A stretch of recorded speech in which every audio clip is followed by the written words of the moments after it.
देश और प्रदेश में कोविड-19 बीमारी फैली हुई है। कई माह तक लॉकडाउन रहा है। अभी तक स्थिति सामान्य नहीं हुई है। कोविड-19 के चलते मोटर मालिक को परिवहन करने में दिक्कत तो थी ही। ऐसे में पुलिस आरटीओ यातायात की अवैध वसूली रोकने का नाम नहीं ले रही है। जिले भर के सभी थाने में एंट्री के नाम पर अवैध वसूली करते हैं। बालू खनिज विभाग की संपदा है जो बालू खदानों से ली जाती है। वह की टीपी 14 घन मीटर हाइवा की होती है और उसमें नदी से बालू निकालते समय पानी में रहता है। ऐसे में वजन कराने पर बढ़ जाता है और जो गाड़ी 18 टन पास है वो पानी होने के कारण 22 से 23 टन हो जाती है। इसके चलते शहडोल जिले और सीधी जिले से रीवा आने पर जितने भी रास्ते में थाने पड़ते हैं उसमें पुलिस के द्वारा अवैध वसूली की जाती है। पुलिस कहती है कि महीने की एंट्री कराओ और किसी थाने का रेट 5,000 तो किसी थाने का रेट 8,000 है। ये वसूली वर्षों से चली आ रही है। इसी में बड़े अधिकारियों का भी हाथ है। हम लोग अपनी गाड़ी अंडर लोड चला रहे हैं और ना कोई अवैध काम कर रहे हैं। इसी में पुलिस के द्वारा धमकी दी जाती है।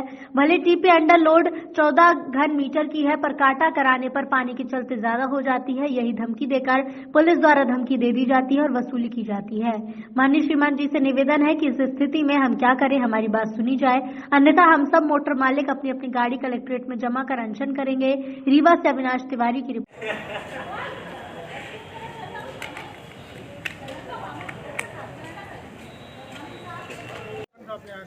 हाँ, कलेक्टर साहब से आज मुलाकात हुई है। कलेक्टर साहब को अपनी समस्याओं के बारे में बताया गया है और कलेक्टर साहब ने आश्वासन दिया है कि इस मैटर को पूरी तरह हम देखेंगे। एसपी साहब से भी बात हुई है कलेक्टर साहब की। क्या मांग थी आप लोगों की? हम लोग की मांग सिर्फ ये है कि हम लोग का जो मापदंड है, जो खनिज का मापदंड है बालू का, वो क्यूबिक मीटर है।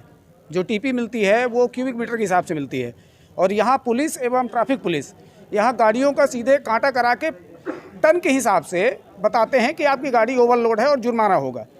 किन किन थानों में वसूली की जाती है? लगभग मझौली थाना से लेके यहाँ रीवा पहुँचने तक करीबन 8 से 10 थानों में, जैसे कि मझौली हो गया, रामपुर हो गया, गोविंदगढ़ हो गया, सिटी कोतवाली हो गया, मुकुंदपुर, चौराटा, रीवा ट्रैफिक, सिटी कोतवाली, काफ़ी लोग। तो महीने थाने हैं। हाँ, इन सभी 8 से 10 थानों को महीना का महीना देना पड़ता है कि हाँ, अवैध वसूली के नाम पे। सिर्फ इसलिए कि हम इसमें न फंसोगे तो उसमें फंसाएंगे और ऐसे नहीं आओगे तो वैसे करेंगे, लेकिन तुमको किसी न किसी मुद्दे में फंसा के और तुमको जुर्माना, आर्थिक नुकसान पहुंचवा देंगे। अभी विगत कई दिनों से आप देख रहे हैं कि हम सभी ट्रक एसोसिएशन वाले एकजुट होकर अवैध वसूली के खिलाफ एक आंदोलन छेड़ा है। वो ये आंदोलन लगातार जारी रहेगा जब तक हमें इस अवैध वसूली की बंद नहीं हो जाती पूरी वसूली। इसी मुद्दे को लेकर हम कलेक्टर साहब के पास आए थे।